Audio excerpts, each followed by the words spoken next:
Hello and welcome. Let us begin with a bow.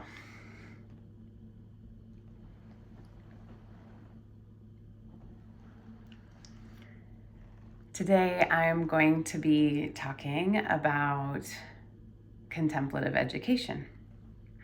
And one of the things I love about being a teacher at Naropa is the philosophy of contemplative education.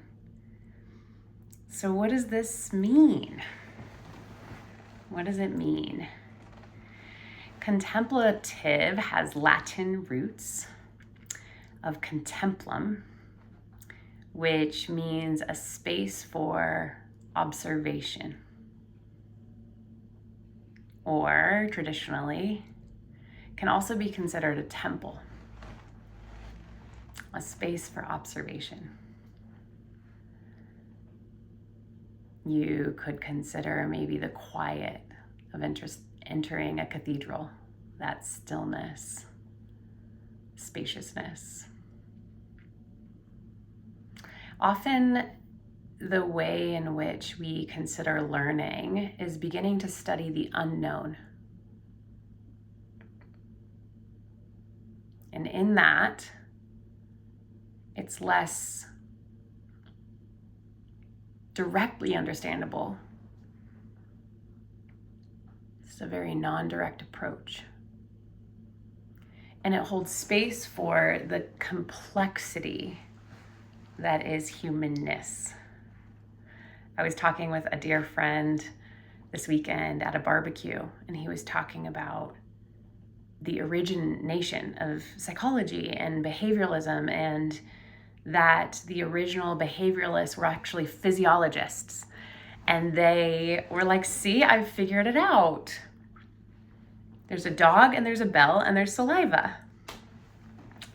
And wouldn't that be nice or simple if that was the human experience? Bell, saliva. But we know, being in human form, how complex it is. And so contemplative education allows us to understand the nuance of what it is to be human. And the nuance is often full of paradox and full of complexity and nuance. And this way in which we start to learn is starting to learn, what does it mean to be beyond a concept? Beyond a concept. It really accounts for mystery and the unknown. That's what we're embarking upon. Mindfulness itself begins to train us in really beginning to relax with ambiguity and the unknown, not knowing, and relax with the ways in which things are constantly changing.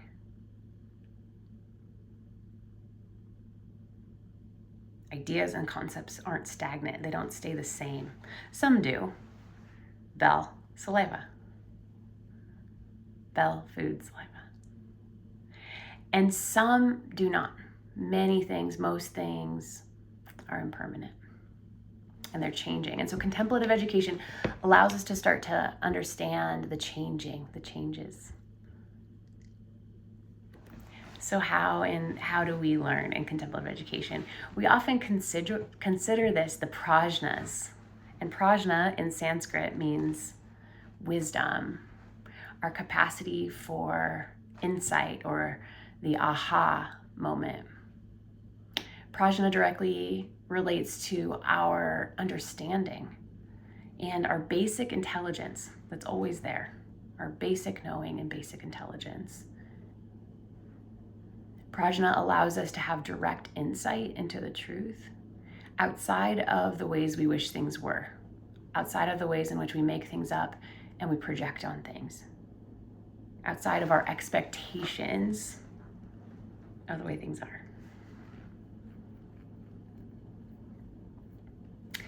Prajna has to do with the best Pra means best, highest or truest way of knowing, and jna, the last part of prajna, refers to knowledge. So the best, highest, truest knowledge or wisdom. This really has to do with our capacity to begin to understand the deepest level, the qualities and the nature of what we're studying. Qualities, nature, I like to call it essence. This is like an inherent capacity. Prajna is there, it's inherent. Everyone has access to it. Although we might get clouded by our good ideas, our good, smart ideas might start to cloud the way. But this can be cultivated through what we call the 3 prajnas. And the 3 prajnas are hearing, contemplating, and meditating. And so let's talk a little bit about those 3.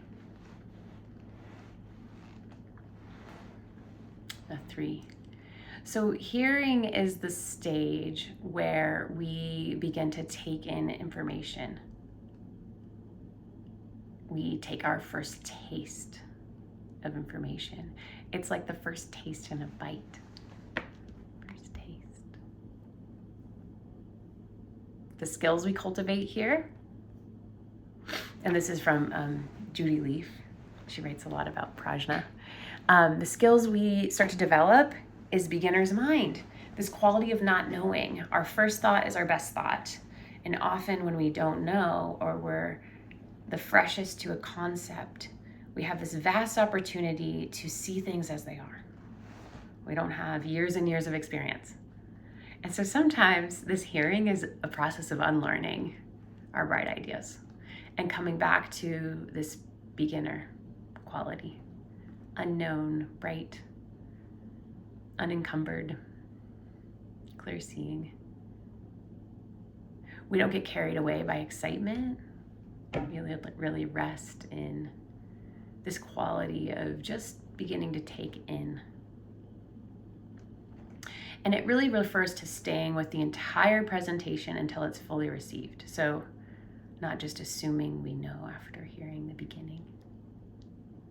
We wait until it's fully heard, completely heard. And it's not just hearing in terms of words, it also is a quality of hearing and experiencing the sensory details. All of the details, what we feel, what we sense, what we see, the details of our learning environment. Just really taking it in, allowing ourselves to really see fully. The next prajna is contemplation. This is really using conceptual thinking to think accurately, to use our past knowledge and information, to examine, to investigate, dialogue, analyze, to critique, to examine from different perspectives. And we really, in this phase, we start to test what we have heard against what we know, or in conjunction with. What do we know in the context of our own lived experience? I often like to say, don't take my word for it. What do you know? What do you trust? What do you believe? Does this teaching resonate or does it not? And can you start to keep coming back and be curious around that? The ways in which it lands, the ways it doesn't, and we really start to test the information. We don't just take it for what it is. We don't swallow the Kool-Aid, for lack of a better expression. We start to chew. So this is the phase of eating where we've tasted and we start to digest. We masticate with our jaws. We really grind into what is this? Experiencing the details. The skills here are beginning to ask courageous questions. What do you mean by that? How does this relate to this concept? Are you sure? We start to examine something from multiple angles, really having a multiplicity of thoughts and perspectives.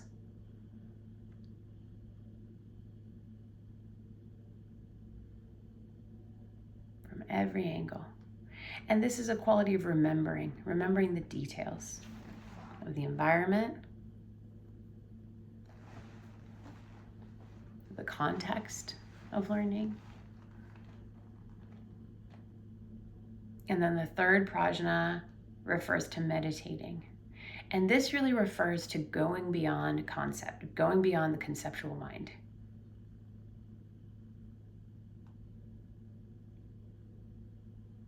We start to discover the truth beyond the words and ideas.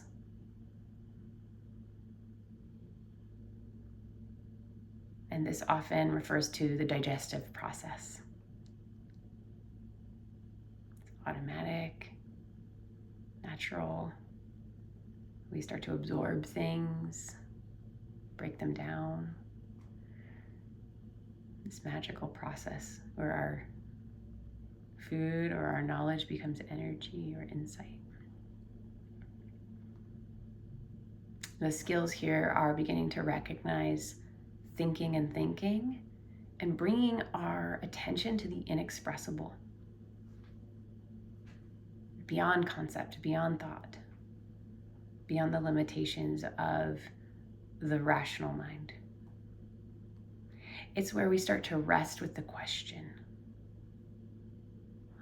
that's not how I experienced it. Can I rest there?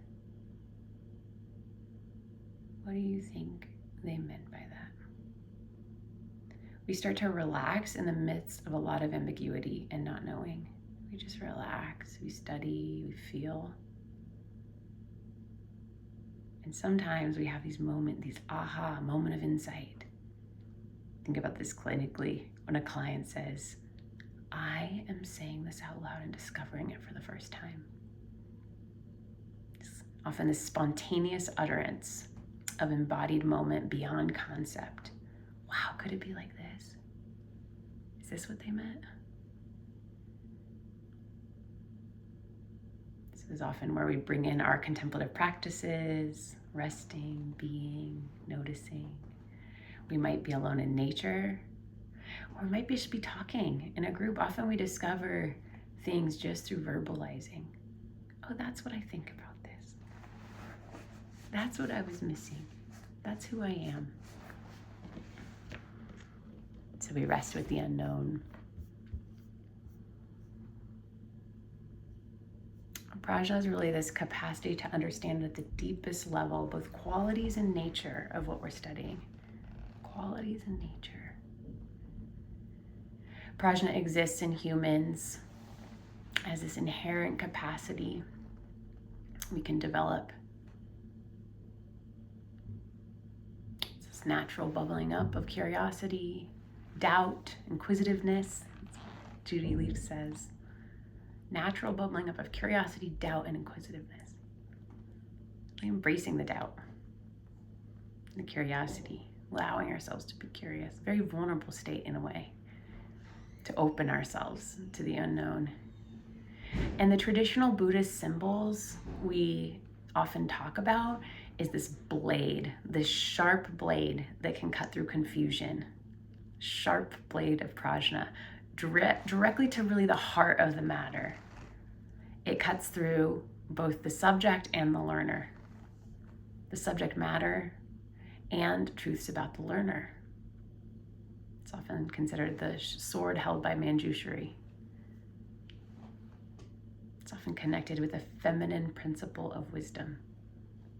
I like this metaphor that the sword is so sharp and so clear that it doesn't hurt when it cuts. It cuts straight to the heart. It's a clean cut. Clean cut of clarity. We can't have a rusty sword. Rusty swords are no good. Those hurt. But this is so clean that you don't even feel as though you're being cut open. You open and learn. You open straight to the heart. You can think of like really good feedback where you're like, oh yeah. There's not a lot of ego in it, or there's like a real quality of generosity and clarity. Zenju Earthland Manuel talks about in the way of tenderness, this turning toward. When I turn toward the hurt in silence, I enter a kind of tenderness. It's not sore, not wounded, but powerfully present. I sunk deep into the soft ground where the source of life was revealed. Wordless, nameless, without form, completely indescribable.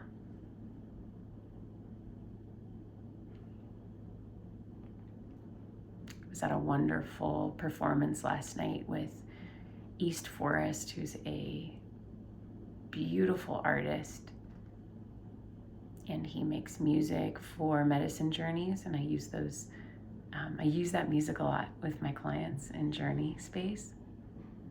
And I was just meditating in this large group of people. Everyone was laying down. Some people brought pillows. I just was there with my little sweater under my head, laying there, just feeling the music in my body. The vibration, the openness, the tenderness, the emotion inside of me.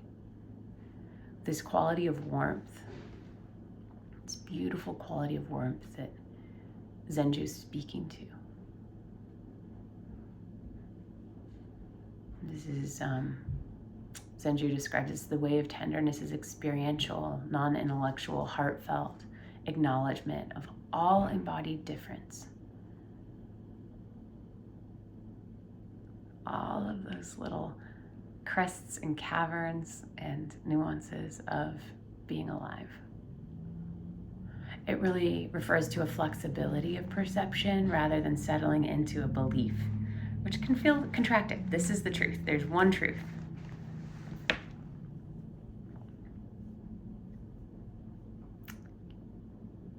We often think of this, Sharma writes about presencing, sensing, suspending our judgment,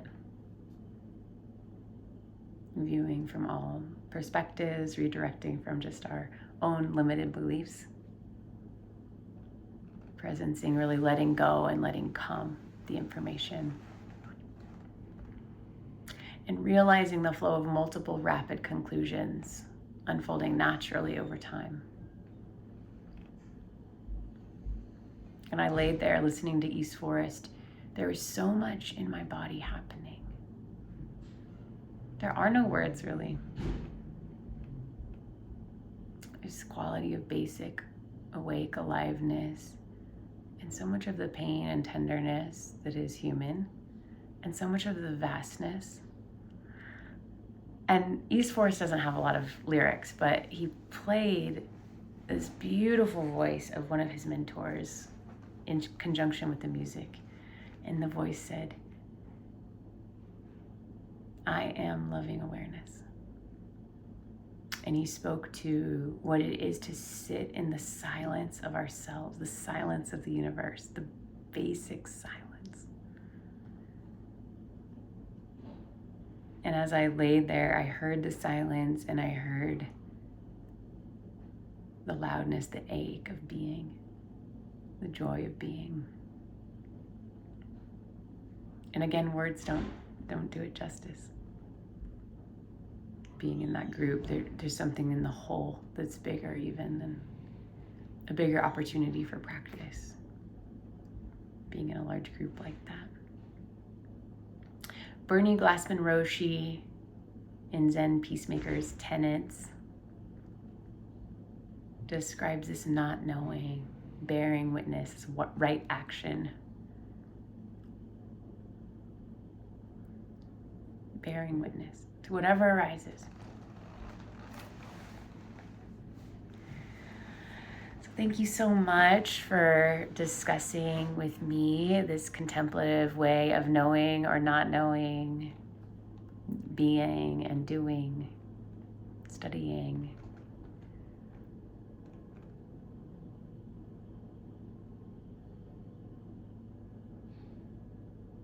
May you be well in all of your curiosity and discovery of the unknown and the mystery. With that, I'm going to close with a bow. Thank you for joining me.